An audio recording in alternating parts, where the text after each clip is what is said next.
सभी दीदियों को प्रणाम। प्रणाम दीदी। आप सब कैसी हैं दीदी? हम बहुत अच्छे हैं दीदी। आप कैसी हैं? हाँ दीदी, मैं भी एकदम ठीक हूँ। क्या आप लोगों को पिछली बैठक की मुख्य बातें याद हैं? हाँ दीदी, हमने पिछली बैठक में दस्त और निमोनिया जैसी बीमारियों के लक्षण के बारे में जाना था। आपने हमें ये भी बताया था कि हमें अपने घरों में हमेशा 2 पैकेट ORS रखना चाहिए और दस्त के लक्षण दिखते ही इसे बच्चों को पिलाना चाहिए। और अगर बच्चे को तेज बुखार के साथ सांस तेज चलने लगे तो निमोनिया हो सकता है। ऐसी स्थिति में हमें आशा या ANM दीदी से संपर्क कर तुरंत अस्पताल ले जाना चाहिए। वाह दीदी, आप लोगों ने सभी बातें बहुत ध्यान से सुनी और समझी। इसके लिए आपका बहुत बहुत धन्यवाद। CM दीदी, क्या ऐसा कोई उपाय है जिससे बच्चा और जच्चा दोनों ही स्वस्थ रहे? हाँ दीदी, है ना? क्या आप भी जानना चाहती हैं? अरे दीदी नहीं जानती है, रधिया दीदी को भी खुशखबरी है और वो अपने होने वाले बच्चे के स्वास्थ्य के लिए चिंतित रहती है। अरे वाह, बधाई हो दीदी, ये तो बहुत खुशी की बात है। इसमें चिंतित होने वाली क्या बात है? बस अपने खान पान और कुछ जरूरी बातों का विशेष ध्यान रखना है, फिर आप और आपका बच्चा दोनों बिल्कुल स्वस्थ रहेंगे। क्यों गुणवंती दीदी, मीना भी तो दूसरी बार गर्भवती हुई है। आप किन किन बातों का ध्यान रख रही हैं? हुआ यूं कि मीना कुछ दिनों से अनमनी सी दिख रही थी। मेरे पूछने पर उसने बताया कि 15 दिनों से माहवारी का इंतजार कर रही है, परंतु अभी तक आया नहीं। तो मैं उसे लेकर नर्स दीदी के पास गई, जहां उन्होंने जांच करने के बाद बताया कि मीना गर्भवती है। उन्होंने मीना का नाम गर्भवती वाले रजिस्टर में लिखा, टीटी का टीका लगाया और उसे जच्चा बच्चा सुरक्षा कार्ड भी दिया। फिर उन्होंने उस कार्ड के बारे में अच्छे से समझाया और साथ ही आंगनवाड़ी केंद्र में पंजीकरण करवाने की सलाह भी दी।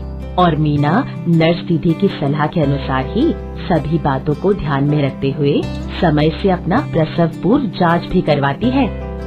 जच्चा बच्चा सुरक्षा कार्ड, ये क्या होता है दीदी? ये कार्ड सरकार की तरफ से मुफ्त में दिया जाता है। इस कार्ड में गर्भवती महिला के नाम लिखे जाने से लेकर उसके होने वाले बच्चे के 5 साल की उम्र तक जो भी जांच और टीकाकरण होते हैं, उन सब की जानकारी भरी जाती है। साथ ही इस कार्ड पर गर्भवती महिला में होने वाले खतरे के लक्षणों के बारे में तथा बच्चे के विकास से संबंधित जरूरी जानकारियाँ दी गई होती है। तब तो इस कार्ड को संभाल कर रखना पड़ेगा।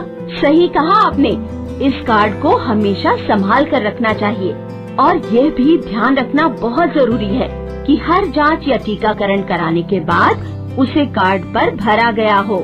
दीदी, ये प्रसव पूर्व जांच क्या होता है? रधिया दीदी, गर्भावस्था के दौरान गर्भवती जो 4 बार स्वास्थ्य जांच करवाती है, उसे प्रसव पूर्व जांच कहते हैं और ये करवाना बहुत जरूरी है। मीना जब पहली बार गर्भवती हुई थी, तब उसने 4 प्रसव पूर्व जांच करवाई थी। आपने देखा होगा मीना और उसकी बेटी दोनों कितने स्वस्थ हैं। इसलिए इस बार भी वो समय से अपनी सभी जांच करवा रही है। ये चारों स्वास्थ्य जांच कब कब करवाना चाहिए? पहली जांच गर्भ का पता होने के तुरंत बाद से लेकर 3 महीने के अंदर, दूसरी जांच गर्भावस्था के 4थे से 6ठे महीने के बीच, तीसरी जांच 7वें से 8वें महीने के बीच और चौथी जांच 9वें महीने में। दीदी, इसमें क्या जांच की जाती है? इसमें कई तरह के जांच होते हैं, जैसे शारीरिक जांच, जिसमें पेट, आँख, जीभ, नाखून और पैर की जांच की जाती है। रक्तचाप की जांच की जाती है। हर जांच के समय गर्भवती महिला का वजन भी लिया जाता है। खून और पेशाब की जांच होती है, जिससे गर्भावस्था के दौरान हो सकने वाले खतरों का सही समय पर पता लग सके। टीटी के टीके भी दिए जाते हैं। गर्भावस्था में टीटी के 2 टीके दिए जाते हैं। पहला टीका गर्भ का पता चलने पर और दूसरा उसके 1 माह बाद। इन सभी जांच के अलावा गर्भवती महिलाओं को आयरन की 180 गोलियां और कैल्शियम की 360 गोलियां भी दी जाती हैं। गर्भवती महिलाओं को हर रोज 1 गोली आयरन और 2 गोली कैल्शियम की लेनी चाहिए। 1 आयरन की गोली हर दिन रात्रि में सोने से पहले नींबू पानी के साथ लेनी चाहिए और ज्यादा से ज्यादा पानी पीना चाहिए। साथ ही उन्हें पौष्टिक भोजन के बारे में भी बताया जाता है। इन सभी जांच एवं आयरन और कैल्शियम की गोली के क्या फायदे होते हैं? शारीरिक जांच से जच्चा और बच्चा दोनों के स्वास्थ्य के बारे में पता चलता है।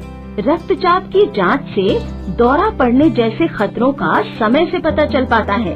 वजन लेने से बच्चे के सही विकास का पता चलता है। पूरे गर्भावस्था के दौरान महिला का वजन कम से कम 10 से 12 किलो नहीं बढ़ने से बच्चा कमजोर पैदा हो सकता है। टीटी के टीके से जच्चा बच्चा दोनों को टिटनेस का खतरा नहीं होता है। आयरन की गोलियां खाने से गर्भवती महिला में खून की कमी नहीं होती और प्रसव में दिक्कत नहीं आती। और कैल्शियम की गोली से माँ एवं बच्चे की हड्डियां मजबूत होती है और साथ ही साथ गर्भावस्था के दौरान सही मात्रा में पौष्टिक आहार लेने से जच्चा और बच्चा दोनों का स्वास्थ्य अच्छा रहता है। ये सभी जांच कहाँ होता है दीदी? ये सभी जांच नजदीकी आंगनबाड़ी केंद्र पर आरोग्य दिवस या टीकाकरण दिवस के दिन होते हैं। स्वास्थ्य उप केंद्र पर भी जाकर ये सभी जांच करवाए जा सकते हैं। यहाँ ये सभी सुविधाएं मुफ्त में दी जाती हैं। मैं कल ही आंगनबाड़ी केंद्र पर जाकर अपना नाम लिखवा लूंगी ताकि ये सुविधाएं मुझे समय पर मिल सके। बहुत बढ़िया दीदी।